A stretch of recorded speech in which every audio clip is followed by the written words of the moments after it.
Chapter 10. Psychic Phenomena of Primitive Christians. It would be interesting and perhaps profitable to trace the history of psychic phenomena from the time of Jesus down through the Dark Ages, and to note its influence upon the Christian church both before and after the days of Constantine.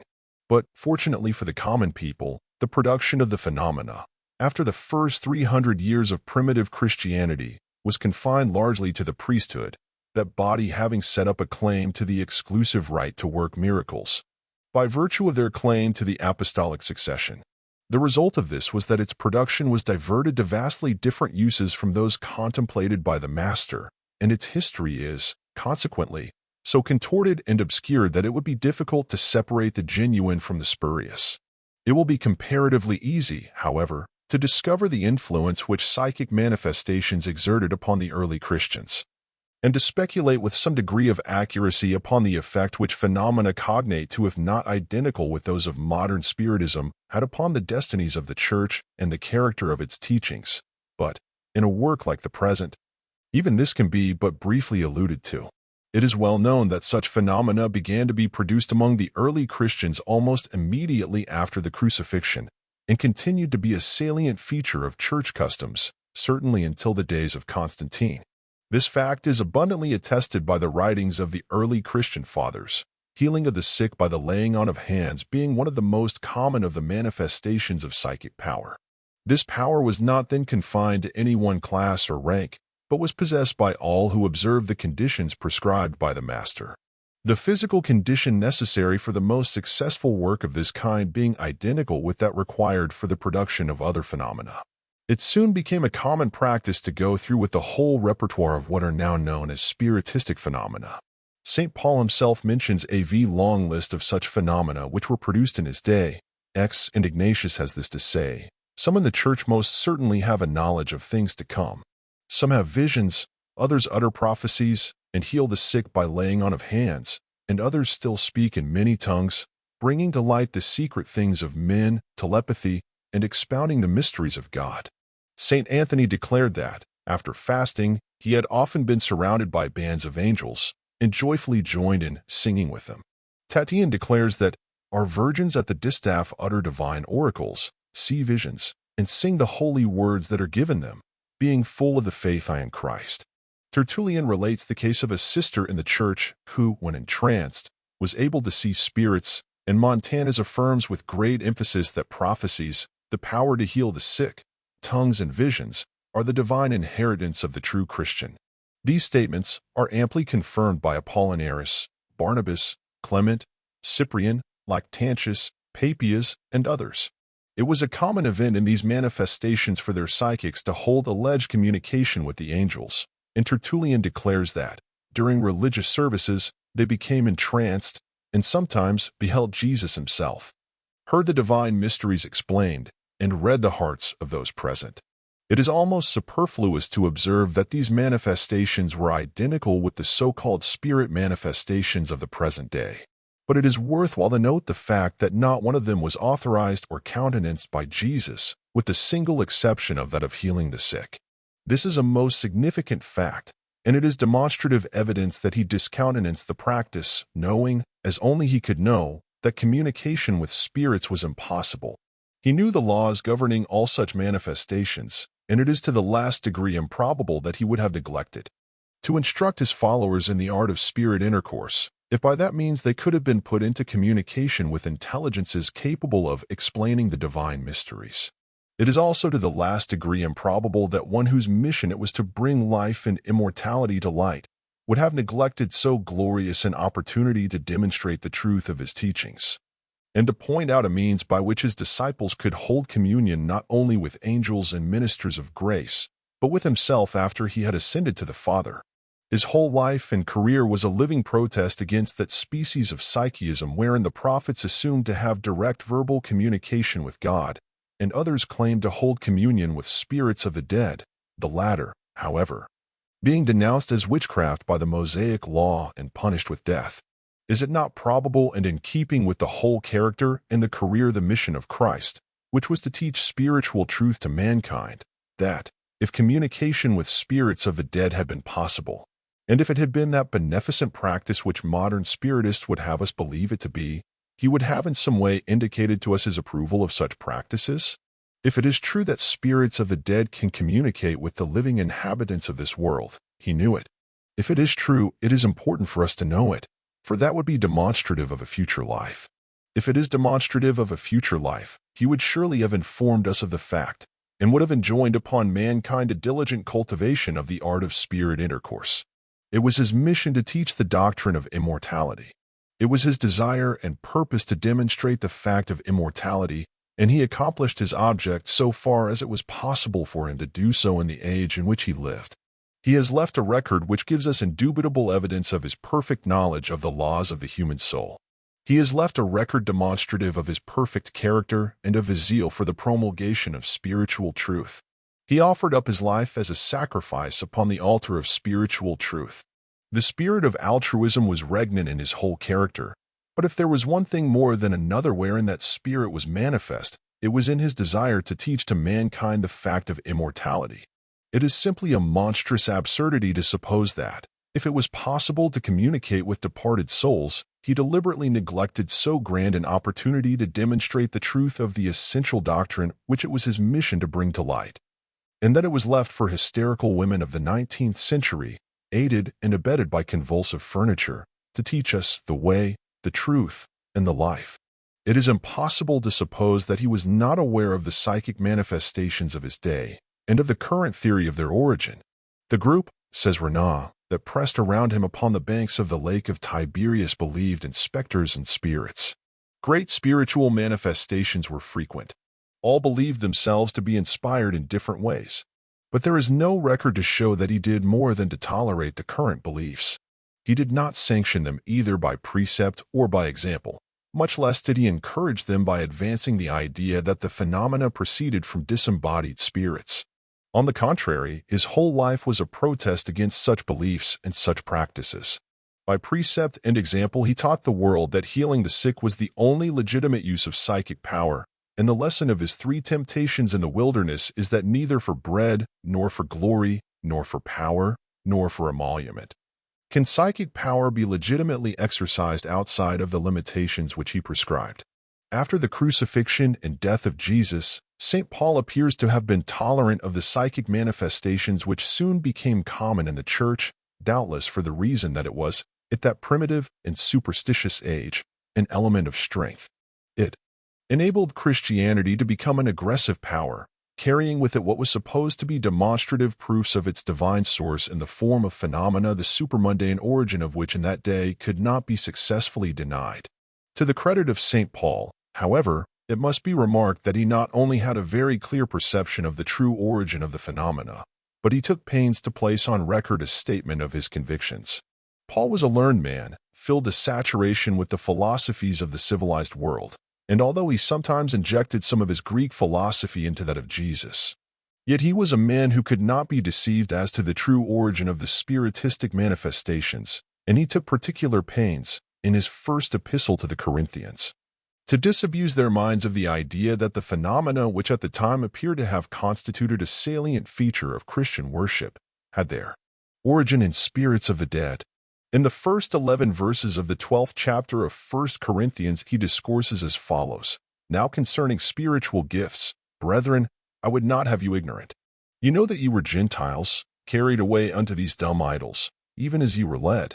Wherefore I give you to understand, that no man speaking by the Spirit of God calleth Jesus accursed, and that no man can say that Jesus is the Lord, but by the Holy Ghost.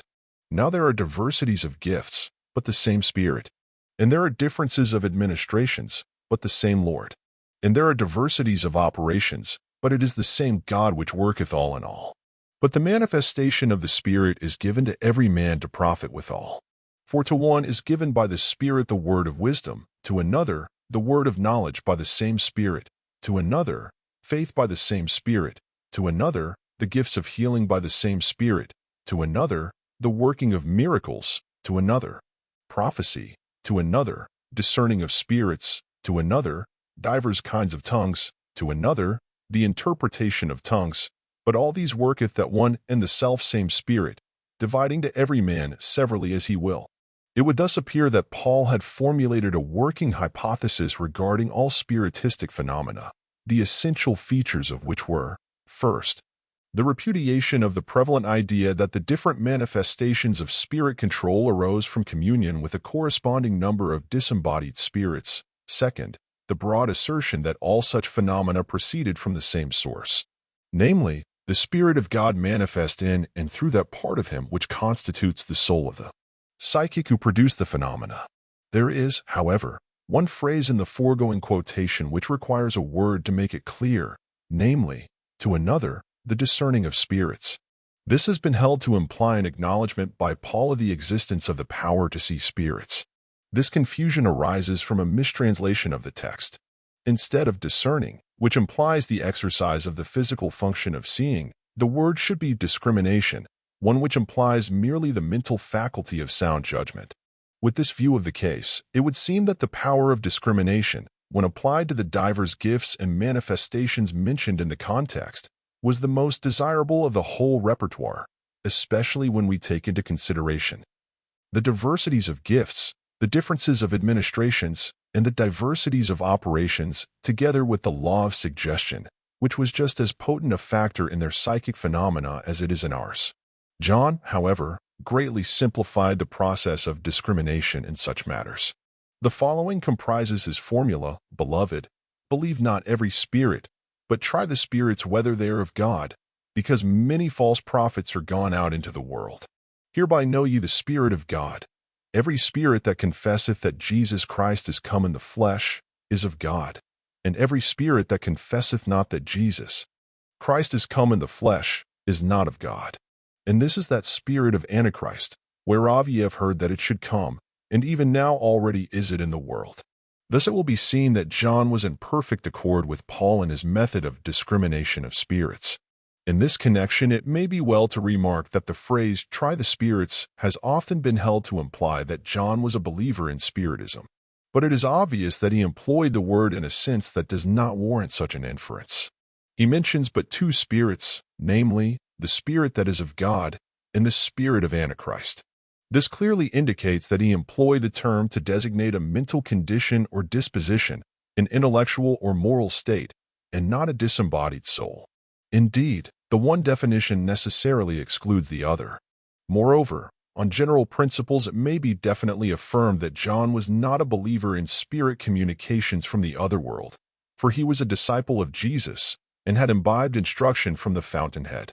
Spiritists, both ancient and modern, are fully persuaded that they are in complete possession of accurate knowledge of the world to come and of the general internal economy of heaven. On the other hand, Jesus did not pretend to know, or if he did, he consistently refrained from imparting that information to his followers, except in the most general terms, which will be noted hereinafter. Hence it was that John, notwithstanding his intimacy with the Master, was forced to confess that he knew nothing of what is in store for us on the other side. It doth not yet appear, said he, what we shall be, but we know that, when he shall appear, we shall be like him, for we shall see him as he is.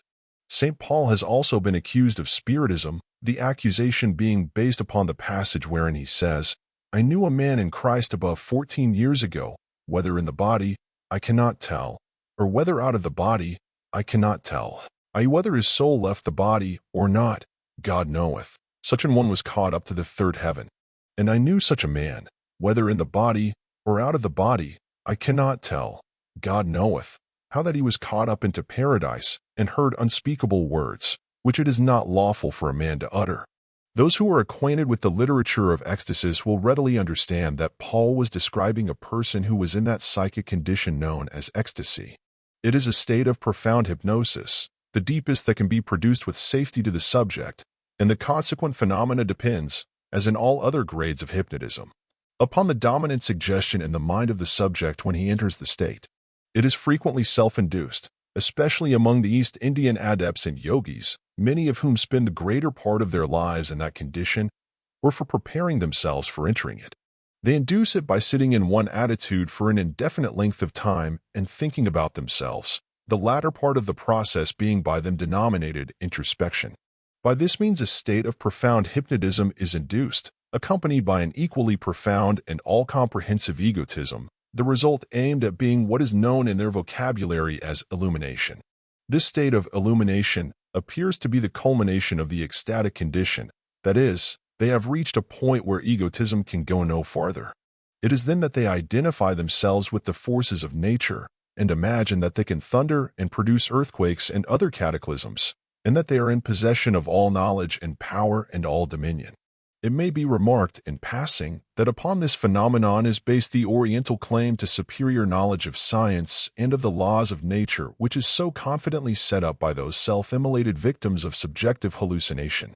It is this mental condition, entered into an utter and profound ignorance of the fundamental law which governs all psychic phenomena, that gives rise to their lofty contempt for Western science and civilization. They never tell us what they have seen or what spiritual secrets they have penetrated in this state of illumination, but declare that the world is not ready to receive it, etc., etc., and bid us wait until they decide that the time is auspicious for them to yield up the sum total of the secrets of nature.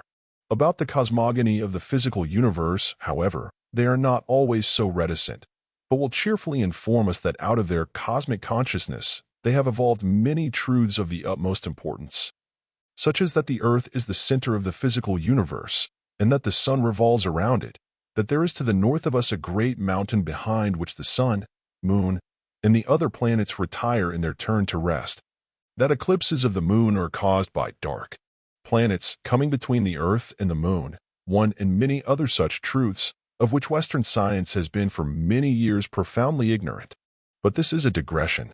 The phenomenon has often been reproduced even in the unilluminated Occident. It is often caused by nervous prostration, and it can be produced by hypnotism, or by hashish, or by any of the processes usually employed in the induction of the subjective condition, and, as in all other psychic states, the visions beheld, or the impressions experienced, are in exact accordance with the suggestions which dominate the mind of the subject when he enters the state. If there is no specific suggestion made, the topic upon which the subject will be illuminated will be determined by the dominant characteristics of his mind. Thus, an inventor will feel that he has attained the power of perception of all mechanical laws and forces, and that all problems of invention are as ABC to him. The mathematician will feel that he is in possession of all the laws of numbers, and that any and all problems are easy of solution by his illuminated intelligence. The musician will experience the feeling that he is in an atmosphere of musical sounds, and that the most delightful harmonies await his volition, and so on through the whole repertoire of human accomplishments and objects of earthly ambition. Again, if the suggestion is made that the ecstatic shall visit the spirit land, the abode of the blessed, or the dungeon of the damned, he will, with equal facility, visit either place, and his account of his visions will be the exact reproduction of his preconceived opinions, autosuggestions on those subjects. But here is the peculiarity which attends the visions and impressions of a certain class of ecstatics the world over. When they enter that state with the dominant idea that they are going to come into contact with omniscience and merge their intelligence, as it were, with that of the deity, they have no specific idea of what they are about to see, to experience, or to learn.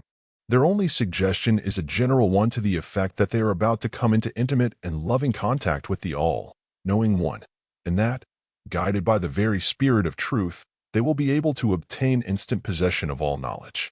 The result is always the same, from the Oriental ecstatic down to the humblest hypnotic subject. They experience a sensation which is described to be to the last degree pleasurable and exhilarating, a feeling that they have been suddenly released from the trammels of the flesh, that they are emancipated and illuminated, and that they are in possession of all truth and all power and dominion. But that is the sum total of their revelations. No one has ever been able to wring from them the smallest modicum of that vast store of cosmic intelligence of which they have so suddenly become the custodians. One amiable old gentleman, known to the writer, has become so full of enthusiasm over his own experience in the ecstatic condition that, realizing the hopelessness of any attempt to convey by words the remotest idea of the great truths, of which he has become the depositary, he has started in to reform the world by inducing others to enter the ecstatic condition, so that each for himself may acquire possession of that vast fund of unspeakable information which belongs alone to the illuminated. It cannot be conveyed in words, is the reply of the average Occidental ecstatic when pressed for an account of his experience. The Oriental wraps himself in his mantle of mysticism and refuses to reveal the awful mysteries which have been confided to his care, but boasts of his vast storehouse of scientific knowledge, and looks with contempt upon the frivolities of material science in the Occident. St. Paul's ecstatic evidently had the experience and was hedged about by the same limitations. During his visit to paradise he heard unspeakable words which it is not lawful for a man to utter, says Paul, and it must be admitted by the most skeptical that this was a double restriction not easy to evade or overcome. Well may Paul have been in doubt as to whether the man was in the body or out of the body when he was in that profound trance condition which often simulates death, and which is the condition necessary for the production of the phenomena of ecstasis. His doubt must have referred to the man's physical condition, and not to any question of the corporeal existence of the man himself, for Paul explicitly states that he knew the man.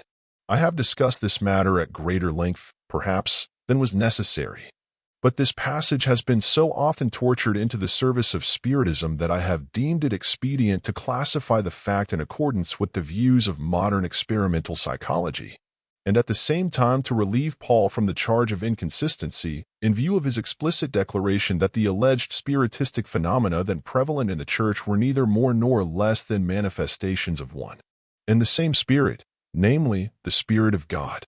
Besides, I deemed it important to show that Paul, the most learned and philosophic of the apostles, was not tinctured with the then prevalent beliefs, and that John, the most intimate personal friend and companion of Jesus, was also free from the prevailing delusion.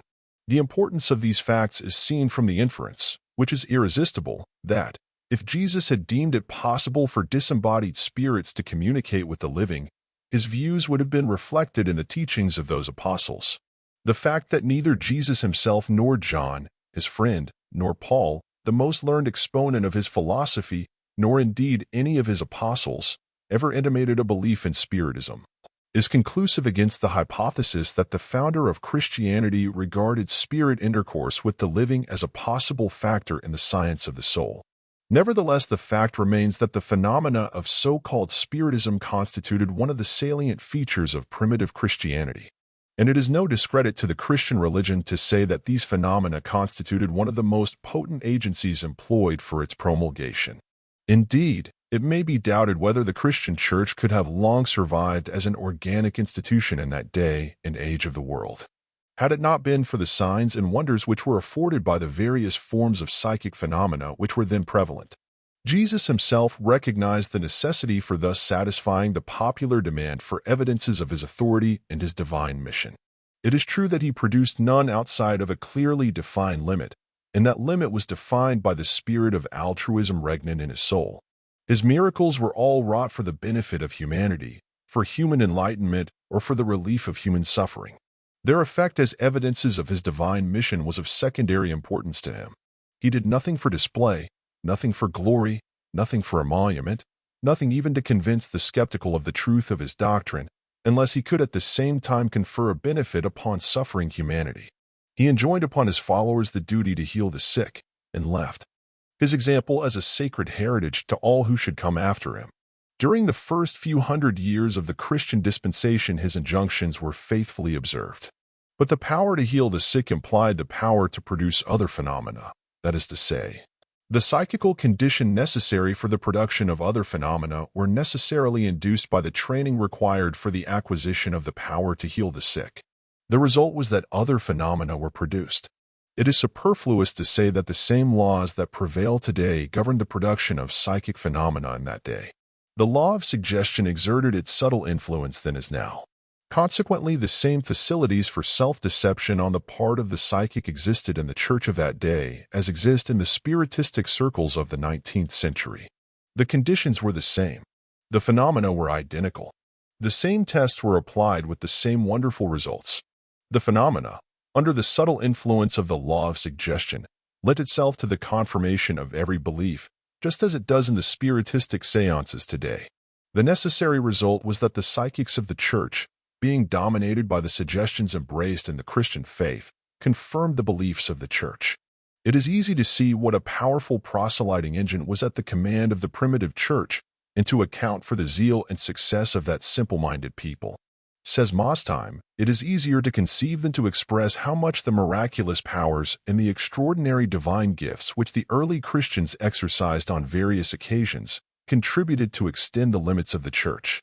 Possessed of such divine gifts, emanating from a source which they could but regard as supernatural, in constant communication with beings whom they could but regard as disembodied spirits, frequently beholding visions of a sublime figure which they could but believe to be that of the divine Master himself, every phenomenon confirming and emphasizing the central idea of their faith.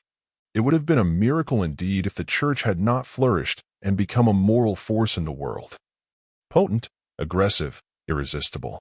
And such we find it to have been, for their missionaries, in spite of pagan persecution, were soon thundering at the gates of Rome, Alexandria, and Constantinople. The result was that in the short space of 300 years they had become so powerful and influential that Constantine thought it worthwhile to become converted to Christianity, to the end that he might establish himself as emperor and convert Christianity into a state religion. With that event ended the golden days of primitive Christianity. Evolution had turned her face to the rear. The pure and simple doctrines of Jesus were forgotten. His text of discipleship, that you love one another, was discarded. Thenceforth Christianity was largely a thing of creed and dogma.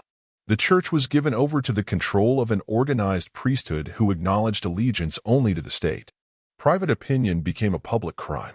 The reign of love which Jesus inaugurated was transformed into a reign of terror, and for more than 1,000 years the pathway of the Church was illuminated by the faggot and defined by human blood. Obviously, it would be difficult, if not impossible, to trace the true history of psychic phenomena through that period. The heritage which Jesus had bequeathed to all his disciples had been seized by the priesthood and made to subserve its interests and to promote its power. That history, therefore, was in the keeping of those whose interest it was to deepen its mysteries, to the end that the people might be kept in ignorance of its source. That the priesthood have been, from time immemorial, in possession of the power to produce most wonderful psychic phenomena is well known in the inner circles of the Church. That they are not entirely ignorant of its true source is apparent. It is a part of esoteric Romanism. These remarks are not made in any spirit of censure, for if the Church has ever done one thing more praiseworthy than another, it was when it inhibited the production of spiritistic phenomena by the common people. No matter what secret motives may have actuated the priesthood in confining the production of psychic phenomena to that order, the fact remains that if the common people had not been prohibited from the indiscriminate production of psychic phenomena, it would have utterly demoralized the Christian Church and rendered it a very cesspool of vice and immorality. No one who has investigated the subject needs to be told how demoralizing to soul and body is the production of spiritistic phenomena, even in this enlightened age, especially where the medium is ignorant of its true source, and ascribes it to supramundane agency. How much more terrible would have been the results in an age of universal ignorance and superstition can only be conjectured. In the early days of the Christian Church, learning was confined largely to the priesthood, and it is doubtless true that they early discovered the vicious tendency of such practices and felt compelled to interfere, in the interest of morality, and to prohibit the indiscriminate production of psychic phenomena by the ignorant laity. It is also doubtless true, as before remarked, that the priesthood understood something of the true nature of psychic phenomena, and that they should employ it occasionally for the promotion of the interests of their order was inevitable. The people of their day were seeking for signs and wonders as they were in the days of Jesus, and the priesthood had before them the example of the Master in withholding from the laity the esoteric knowledge which they were prepared neither to receive nor to appreciate. Thus it appears manifest, not only that it was through psychic phenomena that the Christian religion was evolved, but that it was largely through psychic phenomena that the Christian Church was enabled to establish itself on a firm basis within the 300 years succeeding the crucifixion of its founder. It matters not that these psychic phenomena were misunderstood, nor is it any discredit to Christianity that in an age of intellectual darkness, before science threw its first glimmering rays of light upon the intellectual horizon, the Christian religion was thus promoted. Jesus did not misunderstand the phenomena of the soul, nor is he to blame because his followers mistook the import of phenomena which he did not produce and to which he did not give his sanction. As well might we discredit astronomy because it had its origin in astrology, or chemistry because it was preceded by alchemy, or impugn the wisdom of the Almighty, because the psalmist was ignorant of the Copernican system when he exclaimed, "The heavens declare the glory of God, and the firmament showeth his handiwork." The grand procession of the planets around the sun constitutes the phenomena of the solar system. These phenomena are the facts of astronomy, and they are none the less so because they have been misunderstood. They were observed and studied alike by the ignorant and the wise until the truth was evolved. The psalmist doubtless regarded the earth as the center of the universe, but the discoveries of Kepler and of Newton have neither diminished the force nor discredited the truth of the sublime words of the sweet singer of Israel. In like manner, psychic phenomena, the facts of the science of the soul, have been observed from time immemorial and must still continue to be observed and studied until the true science of the soul is evolved. When this is accomplished, it will be found that the truths of Christianity will be none the less clearly recognizable because psychic phenomena have been, in times past, most grossly misinterpreted. On the contrary, as every truth illuminates every other truth to which it is related, the truths which Jesus taught must find a new illustration in every fresh discovery in the science of the soul.